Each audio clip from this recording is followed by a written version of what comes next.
ቻናሉን ላይክ፣ ሰብስክራይብ በማድረግ ቤተሰብ ይሁኑ። እንወዳችኋለን።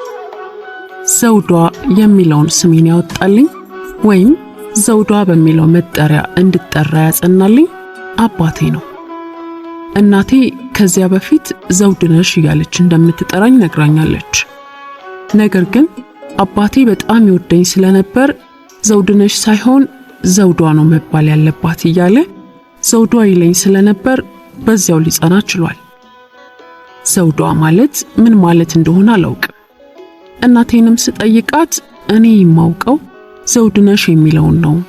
ዘውድነሽ ማለት ደግሞ ዘውድ፣ አክሊል፣ ልብስ፣ ንግስና ወይም የንግስና ዘውድ ነው እና ዘውድነሽ ማለት የንጉስ ዘውድነሽ ለማለት ነው።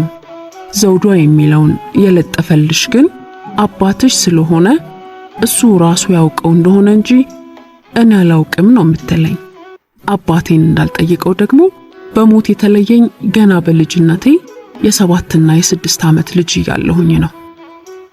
ብቻ ያው ስም መጠሪያ ስለሆነ ትርጉሙን ባላውቀውም ግልጽ የሆነ ስያሜ ባይሆንም አባቴ በጣም ይወደኝ እንደነበርና ስሙም እሱ ያወጣልኝ መሆኑን ስረዳ በአባቴ የተነሳ ልውዶች እያለሁ ዘውዷ ዘውድ የሆነች የንግስና የዘውድ አክሊል በሚለው ለጠየቁኝ እየመለስኩ አባቴንም እያስታወስኩበትም እኖራለሁ። የተወለድኩት እዚሁ አዲስ አበባ ምድር በአንዱ አካባቢ ነው።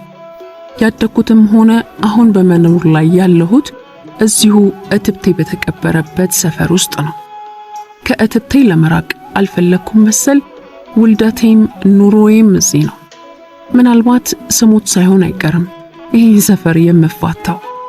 ያው ሰፈራችን መቃብር ስለሌለ ያኔ የግድ የተቀበረውን እትብቴን ትቼ ራቅ በማለት እኔም እንደ እትብቴ አፈር ውስጥ ልገባ የግድ ይለኛል። ምናልባት ያኔ አፈር ውስጥ ለውስጥ መንገድ ካለው ወይም መስኮት ካለው እኔና እትብቴ በዚህ አይነት መልኩ እንገናኝ ይሆናል። እስከዚያው ግን አሁን ኑሮዬ ከእትብቴ ጋር ነው። ሰፈሬን መግለጽ ያልፈለኩበት የራሴ ምክንያት ስላለኝ እንደሆነ እንዲታወቅልኝ እሻለሁ። ወደ አንኳር ታሪኬ ልውሰዳችሁ። እያንዳንዱ ሰው መጽሐፍ ነው የሚለውን አባባል አሁን እያመንኩበት መጥቻለሁ። አዎን ልክ ነው። ሁሉም ሰው ራሱን የቻለ ትልቅ መጽሐፍ ነው። ምናልባት ከመጽሐፍት እኛ የምንለየው ርዕስ ስለሌለንና በእግራችን የምንራመድ ስለሆነን ሊሆን ይችላል። ስማችን ርዕሳችን ላይሆን ይችላል። መጽሐፍት ግን መጽሐፍ የሚለው የወል ወይም የጋራ ስማቸው ሲሆን ግንባራቸው ላይ ግን የየራሳቸው መጠሪያ ርዕስ አላቸው። እነሱ ስማቸው ርዕሳቸው ነው፣ ርዕሳቸውም ስማቸው ነው። እኛ ግን ስማችን ሌላ፣ መልካችን ሌላ ነው፣ ተግባራችን ሌላ ነው። ርዕሳችን ማለትም ከታሪካችን ጋር የሚገናኘው የታሪካችን መጠሪያ ርዕስም ሌላ ነው።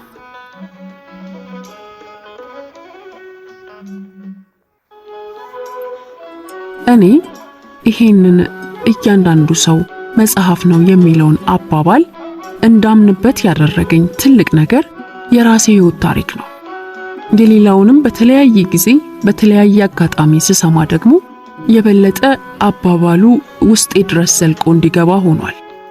መጽሐፍቶችን፣ ጋዜጦችን፣ መጽሔቶችን በተለያየ ጊዜ አነባለሁ። ሳነብም ቅድሚያ የምሰጠው ለፍቅር ታሪክ ነው።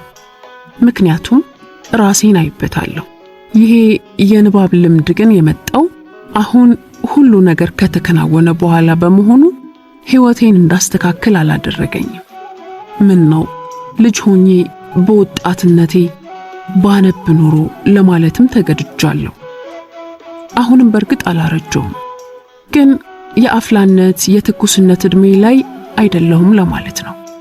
የሴት ልጅ ዕድሜ አይነገርም ቢባልም እኔ ግን አላምንበትምና ልንገራችሁ። በመጪው ሚያዝያ 30 ዓመቴን እደፍናለሁ። ከልጅነት ጊዜ ሲጀምር አስተዳደጌ በድህነት ቀለበት ውስጥ ነው። ድህነት በሚሉት ክፉ ሰንሰለት ውስጥ የገባ ቤተሰብ ነው ለኔ ደረሰኝ። መቼም እግዚአብሔር ሲፈጥረን ከድሃ ቤተሰብ ልፍጠራችሁ ወይስ ከሀብታም እያለ ቢያስመርጠን ኖሮ ሁላችንም የሀብታም ልጅ አድርገን ባልንና ድሃ ልጅ በታጣ ነበር። አሊያም ድሃ የሚባለው ፍጡር ራሱ ከጊዜ ብዛት በጠፋ ነበር። ግን ያ አልሆነምና ድሃም አለ ሀብታምም አለ። ደግነቱ ደግሞ ሰው ከጣረ የፈለገውን ነገር አምላክ አይከለክለውም። በሻትነው መጠን እናገኛለን፣ ባለፍነው መጠን እንኖራለን። ግን ጊዜ ቢለፋም እንኳን ጠብ የማይልለትን እርባና ቢስ እንዳለውላ መዘንጋት የለብንም። እናም በልጅነቴ ድህነትን በመቅመሴ ለድህነት ጥሩ የሆነ አመለካከት አልነበረኝም። በጨቅላይ ምሮ ሳስበው እግዚአብሔር እኛን ከነጭራሹኑ የረሳን ሁሉ ይመስለኛል። ምክንያቱ ደግሞ አጠገባችን አንዲት ክፉ የሚለው ቃል የማይገልጻት አረመኔ ሀብታም ሴት ነበረች። እሷ ሁልጊዜ ከልጆቿ ጋር እንድንታይ አትፈልግም። በዚያ ላይ ከኛ ቤት ድንበር ጋር የሷ ወሰን ስለተያያዘ በወሰን ሁልጊዜ ከናቴ ጋር እንደተጣሉ ነው። ያ የከረመ ጸባቸው ስላለ በሆነ ባልሆነው ይሰዳደባሉ። ልጆቿ ከኛ ጋር ሲጫወቱ ስታይ እየተቆጣች ትጠጋቸውና ድህነታችን የሚጋባባቸው ይመስል ልብሳቸውን እያራገፈች ከነዚህ ከእከካሞች ጋር አትጫወቱ አላልኩም በማለት 40 ክንድ የሆነውን ምላሷን ታወናጭፋለች። በሷ የተነሳ ሁልጊዜ ድህነታችንን እንደጠላሁት ነው። ልቤም ለድህነት ክፉኛ ጥላቻ ስላሳደረ ይሄን ድህነት የምረታበት ነገር ነው ሁልጊዜ የማውጠነጥነው። አንዳንዴ ደግሞ በድህነት ላይ የጥሩ ተነሳሽነትና የትጋት ነገርም አብሮ ይነፈጋል መሰል የኛ ቤተሰብ ድህነቱን በጸጋ የተቀበለ እንጂ ከድህነቱን ለመላቀቅ መላ የፈጠረ አልነበረም። የኔ ታላላቆች 3ቱም ወንዶች ወይ ከትምህርት አልሆኑ ወይ ጠንክረው ባገኙት ነገር ላይ ጊዜያቸውን ለስራ ለዋሉ ብቻ በድህነት ቀለበት ውስጥ እንዳሉ የድህነት ፍም ሞቋቸው እዛው ውስጥ እየዳከሩ የሰፈር ቦዘኔ ነው የሆኑት። ለነሱ ጀግንነት መንገድ ላይ መቀመጥ፣ ወጪ ወራጁን መላከፍ፣ ማንጓጠጥ፣ መንጠቅ ብቻ ነው። በዚህ የተነሳ የቤተሰቤ ድህነት ከጊዜ ወደ ጊዜ እየከፋ እንጂ እየተሻለው አልሄደምና እኔ እልህ እንዲይዘኝ በድህነት ላይ ጦር እንድሰብቅ አደረገኝ። ያቺ ሴትዮ ስታበሳጨኝማ እናቴን አይዞሽ እኔ ከዚህ ድህነት አወጣሽና እኛም በተራችን ከሷ በልጠን አንጀቷን እንደሷ በስድብ ሳይሆን በኑሮ በልጠናት የምትለውን አሳጥተናት እናደብነዋለን በማለት ከልቤ መክራታለሁ። እናቴም በእኔ ሁኔታ ትገረምና ምን አለ ያንቺን ሐሳብ ያንቺን ልብ ለወንዶቹ ቢሰጣቸው ኖሮ ትለኛለች። በተለምዶ ሴት ልጅ ሴት ናት ምንም አትፈጥርም ወንድ ነው እንጂ የሚለውን ሐሳብ እናቴም ስለምትጋራውና ስለምታራምደው ከወንዶቹ እኔን አሳነሳ ስለምታየኝ ይሄም ለኔ ሌላ ብስጭት እየሆነኝ ይሄንን ለመቅረፍና ወንዶቹ በታሪካቸው ለኛ ቤተሰብ ማድረግ ያልቻሉትን ታሪክ ለመፍጠር እንድነሳሳ አድርጎኛል።